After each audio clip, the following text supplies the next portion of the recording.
నమస్కారం అండి. సుమన్ టీవీకి స్వాగతం. నేను గీతాంజలి. మనతో పాటు ఉన్నారు జ్యోతిష్య రత్న, జ్యోతిష్య చక్ర వైభవ నిపుణ డాక్టర్ రాళ్లపల్లి రవికుమార్ గురువు గారు.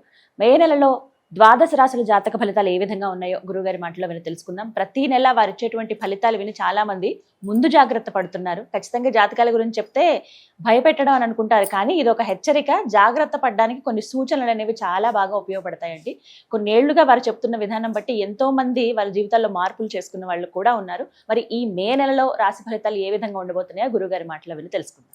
గురుగారు నమస్కారం అండి.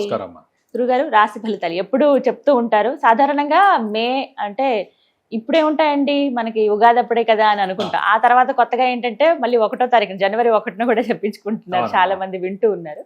కానీ ప్రతి నెల స్థితిగతులు మారుతూనే ఉంటాయి కాబట్టి మరి ఈ మే నెలలో రాశి ఫలితాలు ఎలా ఉండబోతున్నాయి, ముఖ్యంగా నవగ్రహాల ఫలితాలు అంటే ముఖ్యంగా వాళ్ళ స్థితిగతులు ఏ విధంగా ఉన్నాయో తెలియజేస్తారా? శరదిందు సమాకారే పరబ్రహ్మ స్వరూపిణి వాసరాపీఠ నిలయే సరస్వతి నమస్తే. సుమన్ టీవీ ప్రేక్షకులకు నమస్కారం. ముందుగా ద్వాదశ రాశుల్లో నవగ్రహాల స్థితి మే నెల ఎక్కడ ఉన్నాయో తెలుసుకుందాం. మనకి 14 మే దాకా మనకి సూర్యుడు వచ్చేసి మేషంలో ఉంటారు. సో అందుకే గుర్తుపెట్టుకోండి, మెయిన్గా పాయింట్ కూడా ఏంటంటే ఏప్రిల్ 15 టు మే 15 ఎప్పుడైనా సరే రవి ఉచ్చస్థానంలో ఉంటాడు. అందుకే సూర్యుడు భగభగా మండిపోతుంటాడు అన్నమాట. అదే అక్టోబర్ 15 టు నవంబర్ 15 ఆపోజిట్ తులారాశిలో ఉంటాడు, అది నీచస్థానం అనమాట. అందుకే చలి విపరీతంగా ఉంటుంది. సో ఈ 15 మే నుంచి ఏమో మళ్ళీ మనకి వృషభ రాశిలోకి సూర్యుడు ప్రవేశిస్తాడు, నెల్లాళ్ళు అక్కడ ఉంటాడు. నెక్స్ట్ వచ్చేసి కుజుడు వచ్చేసి మనకి 11 మే నుంచి మేషరాశిలో స్వస్థానంలో ఉంటాడు. నెక్స్ట్ వచ్చేసి రాహు మనకి కుంభరాశిలో ఉంటారు. అలాగే మనకి గురువు వచ్చేసి మిథున రాశిలో ఉంటారు. శని వచ్చేసి మనకి మీన రాశిలో ఉన్నారు. కేతు వచ్చేసి మనకి సింహరాశిలో ఉన్నారు. శుక్రుడు వచ్చేసి మనకి 14 మే నుంచి మిథున రాశిలోకి ప్రవేశిస్తున్నాడు. సో బుధుడు కూడా అంతే, 14 మే నుంచి మిథున రాశిలోకి స్వస్థానంలోకి ప్రవేశిస్తున్నమాట. సో ఇవ్వండి నవగ్రహాలు ద్వాదశ రాశుల్లో మే నెలలో ఈ స్థితి, ఈ గ్రహాలన్నీ కూడా ఈ ప్లేసెస్లో ఉంటాయని చెప్పుకోవచ్చు. గురుగారు, ధనుసు రాశి వారికి మరి ఈ మే మాసంలో జాతక ఫలితాలు ఎలా ఉన్నాయంటారు? తప్పకుండా అమ్మా. ధనుసు రాశి అనగానే మనకి మూల 1, 2, 3, 4 పాదాలు, పూర్వాషాఢ 1, 2, 3, 4 పాదాలు, ఉత్తరాషాఢ 1 పాదం. ఈ నక్షత్రాల సమూహంతో మనకి ధనుసు రాశిలోకి వస్తుంది. ధనుసు రాశి అనగానే మనకి సింహలు చూసాక విల్లు ఎక్కువ పెట్టినట్టు, అంటే బాణం గుర్తు కూడా. సో అది విపరీతమైన స్ట్రైట్ ఫార్వర్డ్ అన్నమాట. ఒకసారి బాణం వదిలేరంటే మళ్ళీ వెనక్కి తీసుకోరు, ఒకసారి మాట అన్నారంటే వెనక్కి తీసుకోరు. సో అంత స్ట్రైట్ ఫార్వర్డ్గా ఉంటారు.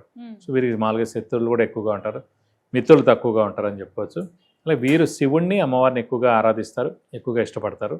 ఆ దేవుళ్ళని ఎక్కువగా పూజిస్తే కూడా వీళ్ళకి చాలా మంచిదని చెప్పుకోవచ్చు. వీరి ప్రస్తుతం ఏంటంటే అర్ధాష్టంసే నడుస్తుంది. అలాగే తృతీయ స్థానంలో రాహు, భాగ్యస్థానంలో కేతు చాలా బాగున్నాడు. సప్తమ స్థానంలో మటు గురువు చాలా బాగున్నాడు. ఎందుకంటే గురువు మెయిన్గా ఏంటంటే దైవబలం, దైవానుగ్రహం కారకుడు. అలాగే వీరు తీర్థయాత్రలు చేస్తారు, దైవ దర్శనం చేసుకుంటారు, గురువుని దర్శిస్తారు, గురువు యొక్క బ్లెస్సింగ్స్ పొందుతారు. మెయిన్గా మన జాతకంలో లగ్నం నుంచి సప్తమ స్థానంలో గురువు ఉంటే కనుక గుడి కట్టించడం కానీ, ఓల్డేజ్ హోమ్ కట్టించడం కానీ, ఓల్డేజ్ హోమ్ స్టార్ట్ చేయడం కానీ, లేదంటే ఎన్జిఓ ఆర్గనైజేషన్ స్టార్ట్ చేయడం కానీ జరుగుతుంటాయి. అలాగే ఇప్పుడు ప్రస్తుతం అంటే గోచారిత్య సప్తమ స్థానంలో గురువు వచ్చింది అంటే ఇలాంటి వాటిలో హెల్ప్ చేసేందుకు అవకాశం ఉంది. వీడు స్టార్ట్ చేయొచ్చు కూడా అన్నమాట. సో అలాంటి మేజర్ ఈవెంట్ అనేది వాళ్ళకు ఉంది, ఇప్పుడు చేసేందుకు అవకాశాలు ఎక్కువగా ఉన్నాయి. అలాగే డబ్బు ఖర్చు కూడా విపరీతంగా ఉండేది. ఎందుకంటే మెయిన్గా అర్ధాష్టంశ నడుస్తున్నప్పుడు విపరీతమైన ఖర్చు ఉంటుంది. ఇంట్లో చిన్నపిల్లలు, పెద్దవాళ్ళ ఆరోగ్యం విషయంలో జాగ్రత్త వహించాలి. గృహిణులకు మానసిక ఒత్తిడి పెరుగుతుంది. అలాగే చిన్న చిన్న అనారోగ్యాలు కూడా చేస్తూ ఉంటాయి ఈ రాశి వారికి. వీరు కూడా వెహికల్ డ్రైవింగ్ కొంచెం జాగ్రత్తగా చేయాలి. ఎందుకంటే అర్ధాష్టం శని అన్నప్పుడు చతుర్థ స్థానంలో శని ఉంటాడు. చతుర్థ స్థానమే మామూలుగా గృహస్థానం, వాహన స్థానం, అలాగే సౌఖ్యస్థానం, మాతృస్థానం, వాహన స్థానం, ఇవన్నీ కూడా చతుర్థ స్థానం అండి. సో ఈ 4 ఏవైతే చెప్పానో వాటికి కొంచెం ఇబ్బంది ఉంటుంది అన్నమాట. సో అమ్మగారికి చిన్న హెల్త్ ప్రాబ్లం చేయడం, వెహికల్ డ్రైవింగ్ జాగ్రత్తగా చేయాలి, లేదా చిన్న యాక్సిడెంట్ జరగచ్చు, చిన్న చిన్న అనారోగ్యం. అలాగే గృహస్థానం కూడా అదే అన్నాను. సో గృహస్థానంలో అంటే ఇంట్లో ఏదైనా చిన్న ఇబ్బందులు రావడం ఇలాంటివన్నీ కూడా జరుగుతుంటాయని చెప్పుకోవచ్చు అన్నమాట. సో కాబట్టి వెహికల్ డ్రైవింగ్ జాగ్రత్తగా చేయాలి, ఆరోగ్యం కొంచెం జాగ్రత్తగా చూసుకోవాలి.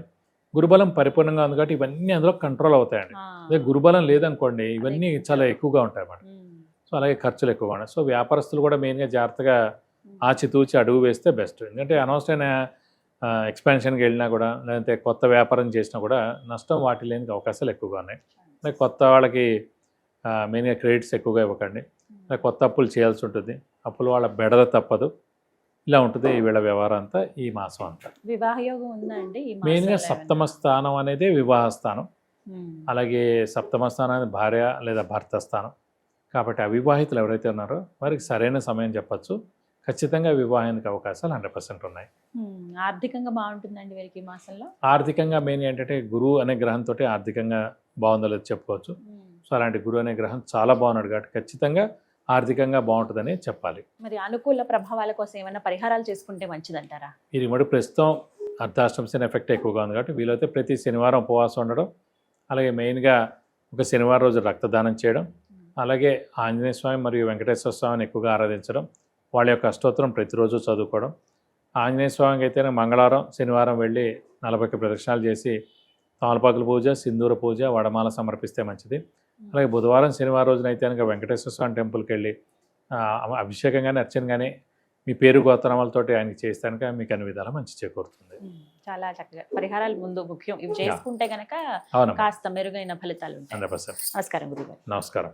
విన్నారు కదండి, మనలో చాలా మందికి ఎన్నో రకాల సమస్యలు ఉంటాయి. ఆర్థికంగా కావచ్చు, ప్రధానంగా ఏదైనా ఇల్లు యోగం ఉందా లేదా అని తెలుసుకోవాలనుకునే విషయం కావచ్చు, విద్య, ఉద్యోగం, వ్యాపారం, సంతానం, వివాహం విషయంలో కావచ్చు, ఇలా చాలా మంది ఎన్నో సమస్యలతో బాధపడుతూ ఉంటారు. సరైన సలహా కోసం ఎదురు చూస్తూ ఉంటారు. అలాంటి వారి కోసం గురువు గారు దగ్గర మీరు అపాయింట్మెంట్ తీసుకోవచ్చండి, వారిని కలవచ్చు మీరు. అయితే ముందుగా స్క్రీన్ మీద నేను ఇస్తున్న నెంబర్కి మీరు ఫస్ట్ కాల్ చేయండి. ఆ తర్వాత వాట్సాప్లో మీరు మీ డీటెయిల్స్ అన్ని పంపిస్తే గనక ఆ మెసేజెస్ అవన్నీ చెక్ చేసి మీరు అపాయింట్మెంట్ తీసుకుంటే వెంటనే గురువు గారు కలవడం జరుగుతుంది. తద్వారా మీరు రిజల్ట్ అంటే ఎటువంటి పరిహారాలు చేసుకుంటే ఈ ప్రాబ్లం నుంచి బయటపడతాము, యోగాలు మనకు అందుతాయి అనేది చాలా క్లియర్గా మీకు ఎక్స్ప్లెయిన్ చేస్తారండి. మరిన్ని వివరాల కోసం స్క్రీన్ మీద కనపడుతున్న నెంబర్కు కాల్ చేయండి. నమస్కారం.